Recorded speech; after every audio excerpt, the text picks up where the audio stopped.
Movie की शुरुआत में हम देखते हैं कि सारा अपने बहन से बात कर रही है और वो बोलती है हमें अपने मॉम डैड की सालगिरह अच्छी तरह से मनानी चाहिए।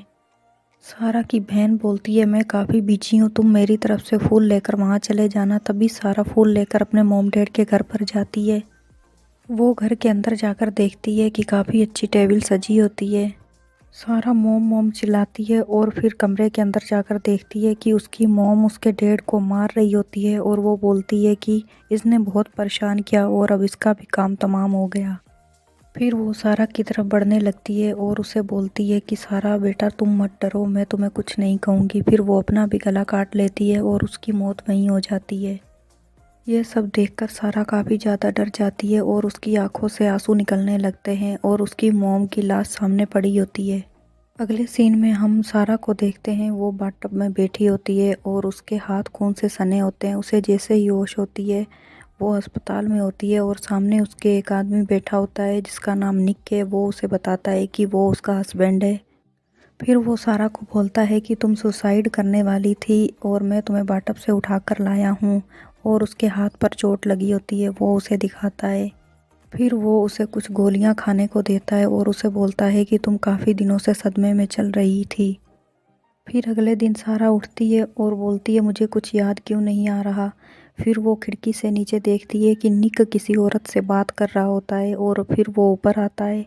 वहाँ से वो औरत चली जाती है। वो सारा से आकर पूछता है तुम्हें कुछ याद आया। सारा बोलती है मुझे थोड़ा थोड़ा याद है कि मेरे मॉम डैड हैं और एक मेरी बहन है। तभी निक बोलता है कि तुम्हारे मॉम डैड अब नहीं रहे और तुम्हारी बहन ने सारी प्रॉपर्टी अपने नाम करवा ली है और अब तुम्हारी कोई बहन नहीं है। फिर सारा निक से पूछती है कि वो औरत कौन थी। वो बोलता है मैं राइटिंग करने में काफ़ी ज़्यादा बिजी रहता हूँ और मैंने काम की मदद के लिए तुम्हारे लिए एक बाई रखी है क्योंकि तुम्हारी तबीयत काफ़ी ज़्यादा ख़राब रहती है। फिर हम देखते हैं कि सारा नहाने के लिए जा रही होती है और उसे बाथरूम में बाथटब नहीं मिलता। फिर वो निक से पूछती है। तभी वो सामने ऊपर की तरफ जाने लगती है। तभी वहाँ पर रोज़ आ जाती है और बोलती है तुम्हें निक ने मना किया है, तुम ऊपर नहीं जा सकती। तभी रोज़ दरवाज़ा लॉक कर देती है और सारा बोलती है यहाँ पर एक घड़ी भी थी। रोज़ बोलती है यहाँ पर कोई घड़ी नहीं थी। तभी वो वहाँ से चली जाती है और सारा को उसके एक थेरेपिस्ट और उसकी बहन की आवाज़ें आने लगती हैं। वो उसे ज़ोर ज़ोर से चिल्लाकर बुला रहे होते हैं। सारा सदमे में होती है, उसे सुनाई सब दे रहा होता है लेकिन वो कुछ बोल नहीं पाती। तभी जैसे ही सारा की आँख खुलती है वो देखती है कि उसके घर के बाहर उसकी सिस्टर और एक थेरेपिस्ट आए हैं और निक उन्हें घर से बाहर भेज देता है और फिर ऊपर आकर सारा से बोलता है वो तुम्हें फिर से पागल करना चाहते हैं, इसलिए मैंने उन्हें बाहर भगा दिया। मैं तुमसे बहुत प्यार करता हूँ। अगले सीन में हम सारा और रोज़ को गार्डन में देखते हैं। सारा रोज़ की हेल्प करने लगती है लेकिन वो हेल्प करने से मना कर देती है। तभी सारा वहाँ से नाराज़ होकर घर के अंदर जाती है और वो नीचे के कमरे की तरफ आने लगती है। तभी सामने एक आदमी खड़ा होता है और वो सारा को बोलता है तुम्हारी सिस्टर ने मुझे तुम्हारी हेल्प करने के लिए भेजा है और तुम इस चाबी को देखो और उसे ढूंढकर हमारी आवाज़ सुनने की कोशिश करो। हम जहाँ बुलाते हैं तुम वहाँ आओ। सारा बोलती है मैं निक को बुलाती हूँ। वो कहता है ऐसा मत करो। फिर वो उसे चाबी दिखाता है। तभी वहाँ पर निक आ जाता है और सारा काफ़ी ज़्यादा डर जाती है। फिर वो उसे बोलती है यहाँ पर एक आदमी था। फिर सारा निक को सारी बात बताती है और निक बोलता है वहाँ कोई आदमी नहीं था, तुम्हें अभी भी सदमे में हो। निक बोलता है कि तुम्हारे सामने ही हमने देखा कि वहाँ पर कोई भी नहीं था। अगले सीन में हम देखते हैं कि सारा और रोज़ गार्डन में होती हैं। सारा रोज़ के बारे में पूछती है और वो उसे काफ़ी बुरा भला बोलती है। वो सारा को बोलती है अगर मैं नहीं होती तो तुम्हारे हस्बैंड कब के तुम्हें छोड़कर चले गए होते। फिर सारा सारी बात निक को बताती है। निक बोलता है ठीक है, मैंने उसे काम से निकाल दिया है।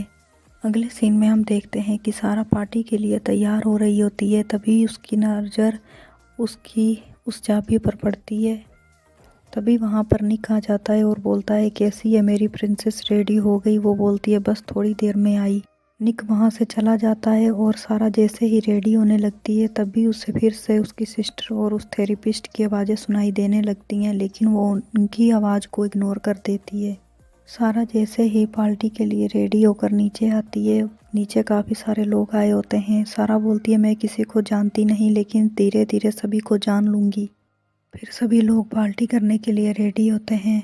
सब लोग खाने पीने लग जाते हैं। तभी सारा को फिर से वो थेरेपिस्ट दिखाई देने लगता है और वो निक को बोलती है। निक बोलता है लगता है तुम्हें अभी भी कुछ दिखाई दे रहा है, मुझे लगता है तुम्हें इसे इग्नोर करना चाहिए। फिर निक सारा को ड्रिंक देता है और उसमें एक बेहोशी की गोली डाल देता है। अब सारा नशे में होती है और वो लोग डांस कर रहे होते हैं। तभी हम देखते हैं कि सारा सदमे से बाहर आ रही होती है और उसे धीरे धीरे सब याद आ रहा होता है। वो देखती है कि उसकी मोम उसके डैड को नहीं मार रही, बल्कि एक मास्क वाला आदमी पीछे खड़ा होता है। वो सब उसकी मोम से करवा रहा होता है। तभी सारा वहाँ से बाहर आती है और बाथटब में बैठी होती है और निक उसके पीछे खड़ा होता है और बोलता है तुमने कर दिखाया, तुमने उन सबको मारकर मुझे जिंदा रख लिया। तभी सारा बोलती है मैंने किसी को नहीं मारा। वो जैसे ही अपना मास्क मुंह से हटाता है, सारा ब्लड उसके मुंह पर लगा होता है। सारा वहाँ से डरकर अपने रूम में भागती है। सारा जैसे ही अपने कमरे में पहुँचती है और वो डोर को लॉक कर देती है, तभी उस रूम में वहाँ पर निक आ जाता है और बोलता है क्या हुआ सारा, तुम फिर से सदमे में चली गई। अब सारा को सब कुछ याद आ गया होता है और वो उस चाबी को उठाती है और उस डोर को खोल देती है।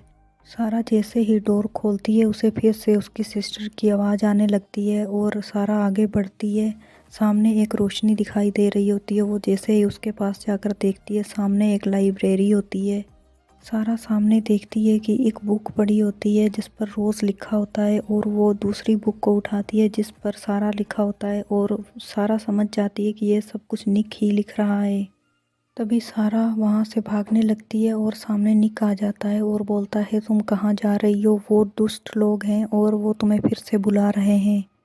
वो थेरेपिस्ट नीचे खड़ा होता है और उसे आवाज़ लगाता है और बोलता है सारा तुम नीचे आ जाओ। निक बोलता है मैं तुमसे बहुत प्यार करता हूँ, तुम नीचे मत जाओ। वो जैसे ही सारा का हाथ पकड़ता है, सारा को सब कुछ याद आने लगता है कि उसकी मोम खुद नहीं मरी थी, बल्कि निक ने ही उसे मारा था। अब सारा को सब समझ में आ गया होता है कि उसकी मोम डैड को किसने मारा है। तभी हम देखते हैं कि सारा को होश आ गया है और उसकी बॉडी में निक चला गया है। फिर वो थेरेपिस्ट उसकी आत्मा को उसके शरीर से बाहर निकलने के लिए बोलता है। कुछ देर बाद सारा बिल्कुल ठीक हो जाती है। अब सारा को ये ज़िंदगी सपना लग रही होती है। थेरेपिस्ट बोलता है तुम्हें कुछ समय तक एडजस्ट करना होगा, उसके बाद धीरे धीरे सब सही हो जाएगा। फिर थेरेपिस्ट सारा की बहन को बोलता है कि तुम्हें अपनी बहन का ख्याल रखना होगा। फिर सारा अपने घर को देखती है और उसे धीरे धीरे सब याद आ रहा होता है।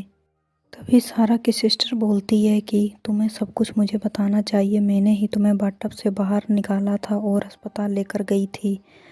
सारा समझ जाती है कि अब निक की आत्मा उसकी बहन में चली गई है और वो उसे खाने के लिए गोली देती है, जो गोलियां निक सारा को देता था। वो घर एक भूत बंगला था जिसमें काफ़ी ज़्यादा आत्मा और प्रेत रहती थी, इसलिए सारा के ऊपर उनका असर हो गया था। यह मूवी यहीं ख़त्म होती है। मूवी पसंद आई हो तो वीडियो को लाइक करें और चैनल को सब्सक्राइब करें।